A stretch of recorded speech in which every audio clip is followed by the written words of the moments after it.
Hai guys, selamat berjumpa kembali dengan novel populer viral kesayangan Anda ini. Saat ini admin ingin menghadirkan sebuah novel yang alur ceritanya sangat menarik dan seru. Novel ini berjudul Kaisar Agung Seni Bela Diri. Sebelum mengikuti keseruan ceritanya, mohon bantuan kalian untuk subscribe, like, dan share video-video yang ada di channel ini. Selamat menikmati.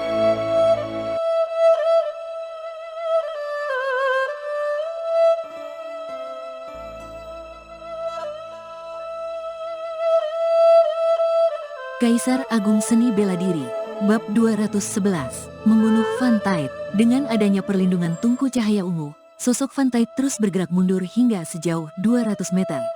Kini, wajahnya pun terlihat pucat. Luo Xiu mengaktifkan kekuatan pembatasan formasi kuno. Dia tidak menyerang penguasa bela diri Yuan Cheng dan yang lainnya, melainkan menargetkan Van Tite dan beberapa penguasa bela diri sepuh yang menyerangnya. Van Tite memiliki tungku kuno pelindung tubuh, yang mampu menahan cahaya pedang hitam kemasan yang dipadatkan oleh pembatasan formasi kuno. Namun, para penguasa bela diri sepuh tidak memiliki kekuatan harta karun seperti itu. Setiap kekuatan dari cahaya pedang hitam kemasan bisa membuat seorang penguasa bela diri terluka parah. Penguasa bela diri dengan basis kultivasi yang belum mencapai tingkat pertama dan tingkat kedua, tidak akan mampu menahan kekuatan ini. Berat, kepala dari seorang penguasa bela diri sepuh keluarga Van langsung ditembus. Kepalanya pun hancur dan darah terciprat keluar. Juga ada seorang penguasa bela diri sepuh yang tubuhnya berubah menjadi abu. Meskipun mengenakan baju perang peringkat bumi rendah, dia tetap saja kehilangan nyawanya. Hanya tersisa baju perang utuh yang terjatuh ke tanah dengan tidak berdaya. Selain Van Tite, totalnya ada 4 penguasa bela diri yang melancarkan serangan. Dalam waktu singkat, keempat penguasa bela diri yang terkenal di negara bagian tanah langit pun mati di tempat tanpa mampu memberikan perlawanan. Penguasa bela diri Yuan Cheng dan yang lainnya menunjukkan ekspresi takjub. Dalam sekejap, Luo Xiu bisa membuat 4 penguasa bela diri terbunuh dan Van Tite yang merupakan penguasa bela diri tingkat keempat terluka parah. Apabila diubah menjadi kekuatan basis kultivasi yang sebenarnya, menurut penguasa bela diri Yuan Cheng dan yang lainnya, setidaknya penguasa bela diri di atas tingkat ke-7 baru bisa melakukan hal ini. Sosok Luo Xiu mengambang di udara. Sekujur tubuhnya terselimuti oleh perisai hitam kemasan sehingga tidak bisa terlihat secara jelas. Semua penguasa bela diri tidak berani bersuara. Keringat tampak bercucuran dari dahi mereka, sebab mereka tahu jelas bahwa kini Luo Xiu telah menjadi yang terkuat di antara mereka. Bahkan, penguasa bela diri Yuan Cheng yang memiliki basis kultivasi tertinggi pun harus mengakui hal ini. Sebuah niat membunuh yang tajam menahan Van Tite diikuti dengan turunnya tekanan yang mengerikan. Meskipun Van Tite memiliki tungku kuno pelindung tubuh, tetap saja tidak akan bertahan lama. Luo Xiu, tepat pada saat ini, penguasa bela diri Yuan Cheng tiba-tiba berkata, Van Tite adalah penanggung jawab dari persatuan Master Pil pemurnian di negara bagian tanah langit. Perselisihan memang terjadi di 4 perkumpulan terbesar, tapi dia masih terkait dalam beberapa hal. Kamu nggak boleh membunuhnya. Untuk apa kamu membiarkan sampah sepertinya tetap hidup? Tanya Luo Xiu dengan nada dingin. Apabila Luo Xiu tidak berutang budi pada penguasa bela diri Yuan Cheng, dia pasti terlalu malas untuk berbasa-basi. Keluarga Van merekrut orang-orang jenius, tapi malah diam-diam menggunakan cara licik seperti kurungan jiwa untuk mengendalikan mereka. Aku yakin Van Tite pasti tahu tentang ini. Luo Xiu tak kunjung menarik kembali niat membunuhnya meskipun penguasa bela diri Yuan Cheng telah memohon padanya. Begitu kata-kata ini dilontarkan, para penguasa bela diri sontak terkejut. Mereka memang tahu akan sesuatu. Tetapi karena identitas Van Tite sebagai ahli pemurnian pil tingkat ke-6, tidak ada yang berani melakukan apapun terhadap keluarga Van. Penguasa bela diri Yuan Cheng juga tak kuasa tersenyum masam. Serikat berburu mempunyai informasi yang paling lengkap. Jadi, tentu saja dia mengetahui tentang masalah kurungan jiwa. Berhubung Luo Xiu sudah mengungkit masalah ini, sepertinya agak kurang pantas jika dia masih membantu Van Tite. Keluarga Pei di prefektur Yongke yang berlatih ilmu kultivasi hitam saja telah dihancurkan. Keluarga Van yang mengendalikan para jenius dengan kurungan jiwa, sebuah cara licik yang dilarang di antara kultivator seni bela diri juga harus dihukum. Namun, selama ini, tidak ada kekuatan di daerah sekitar negara bagian tanah langit yang mampu memberi sanksi kepada keluarga Van, termasuk dirinya, penguasa bela diri Yuan Cheng.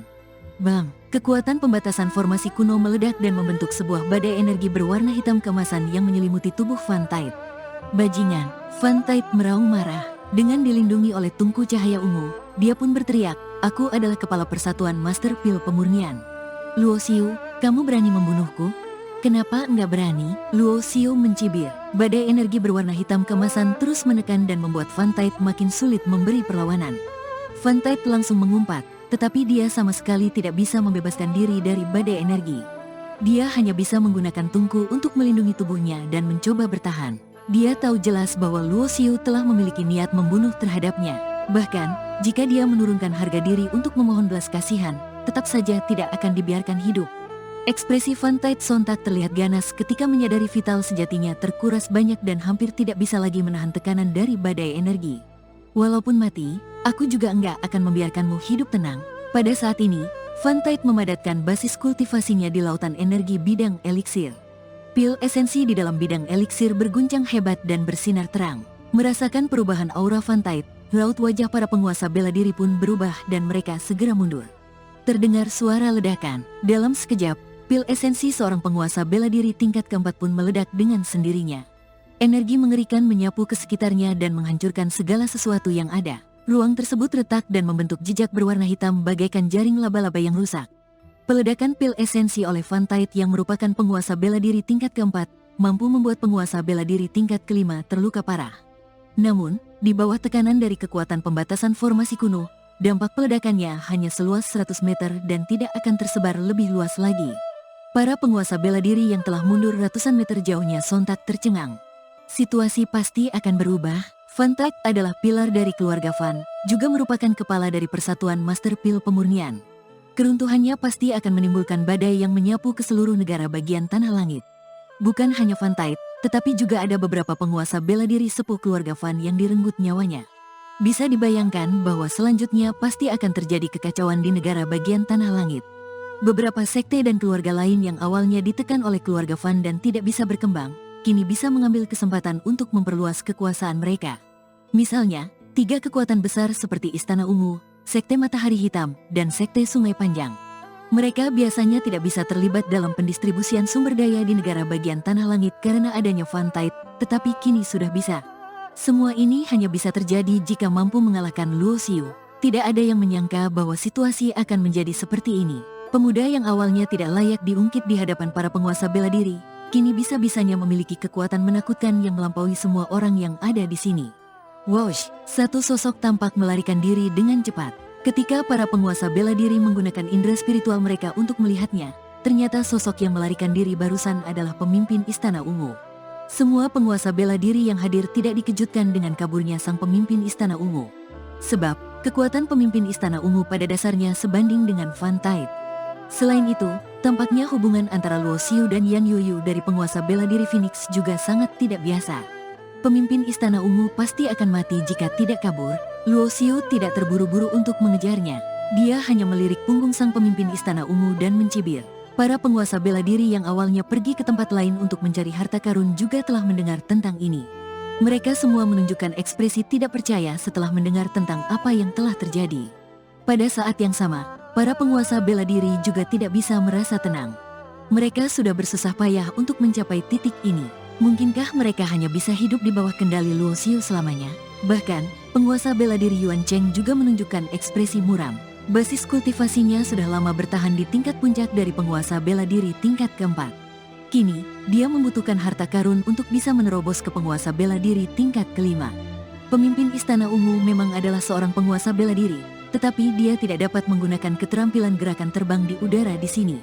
Tak butuh waktu lama bagi Luo Xiu untuk bisa mengejarnya. Tao Nanyun, kamu mau kemana? Sebuah cahaya formasi terjalin. Sosok Luo Xiu pun perlahan muncul dan mengadang sang pemimpin Istana Ungu.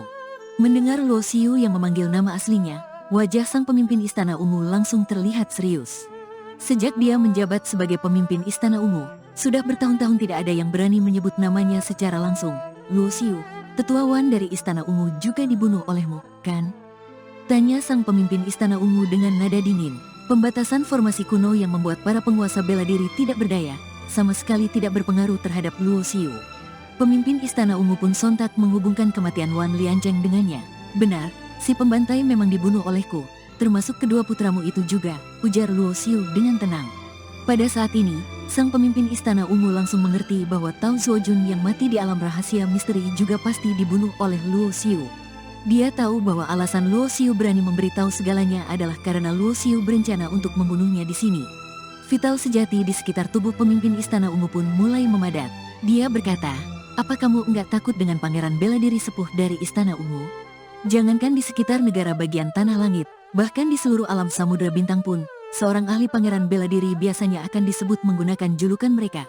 Kamu mengancamku dengan pangeran bela diri sepuh Istana Ungu?" Luo Xiu mencibir dan berkata, "Belum tentu pangeran bela diri sepuh Istana Ungu bisa mengetahuinya. Kalaupun iya, memangnya kenapa?" Sembari berbicara, tangan Luo Xiu membentuk segel. Kekuatan besar dari pembatasan formasi kuno mendarat bagaikan pegunungan yang berat. "Luo Xiu, Istana Ungu enggak punya dendam besar denganmu. Kalau kamu bersedia membiarkanku tetap hidup, Istana Ungu akan memberimu hadiah dan aku juga akan membuat sumpah iblis untuk enggak akan membunuh dirimu yang telah membunuh murid dari Istana Ungu." Raut wajah sang pemimpin Istana Ungu sontak berubah. Ketika sedang mundur dengan cepat, dia mengangkat tangannya dan mengeluarkan sebuah token giok. Ini bukanlah jimat mantra biru peringkat 6 biasa, melainkan jimat mantra ungu peringkat 7. Setelah diaktifkan, sebuah cahaya berwarna ungu pun muncul dan melindungi tubuh sang pemimpin Istana Ungu. Bagaimanapun, Istana Ungu memiliki pangeran bela diri yang mempunyai kekuatan luar biasa. Sebagai pemimpin istana, bukanlah hal aneh bagi Tao Nanyun untuk memiliki sebuah jimat mantra ungu peringkat 7 untuk melindungi nyawanya. Setelah mengaktifkan jimat mantra pertahanan ungu peringkat 7, sang pemimpin Istana Ungu tidak berani menetap lagi. Dia segera menggunakan keterampilan gerakan secara ekstrim untuk segera pergi dari sini. "Matilah!" Seiring terdengarnya suara teriakan dingin dari Luo Xiu, kekuatan pembatasan formasi kuno pun berubah menjadi cahaya hitam keemasan. Setiap cahaya hitam keemasan memiliki energi untuk membunuh penguasa bela diri bertingkat rendah secara langsung. Bam, bam, bam. Suara raungan keras menggema di kedalaman Istana Kegelapan. Di bawah serangan kekuatan pembatasan formasi kuno, sang pemimpin Istana Ungu belum mati juga. Dia bergegas keluar dari cahaya hitam keemasan dengan menggunakan kekuatan jimat mantra pertahanan peringkat 7-nya. "Haha, Luo Xiu, kamu enggak bisa membunuhku?" Melihat lapisan cahaya pelindung jimat mantra pertahanan peringkat 7 yang belum rusak, sang pemimpin Istana Ungu menjadi lebih tenang dan tiba-tiba menyeringai. Selama dia bisa melarikan diri dan memberitahu apa yang telah terjadi pada pangeran bela diri sepuh, Luo Xiu tetap harus mati di hadapan pangeran bela diri sepuh meskipun telah mendapatkan harta karun yang luar biasa. Selain itu, kematian Fan Tide dan beberapa penguasa bela diri akan menyebabkan perubahan pada situasi di negara bagian tanah langit. Istana Ungu bisa memanfaatkan kesempatan ini untuk memasuki negara bagian tanah langit dan mendapatkan lebih banyak sumber daya kultivasi serta harta karun. Bam! Sebuah formasi pedang yang dipadatkan dari cahaya formasi hitam keemasan menghantam tubuh sang pemimpin Istana Ungu dengan ganas. Pelindung tubuh berwarna ungu di tubuhnya berguncang hebat dan berubah bentuk, tetapi tidaklah rusak. Sesaat kemudian, sang pemimpin Istana Ungu ingin menggunakan kekuatan jimat mantra pertahanan peringkat 7 untuk melarikan diri dari pintu gerbang Istana Kegelapan.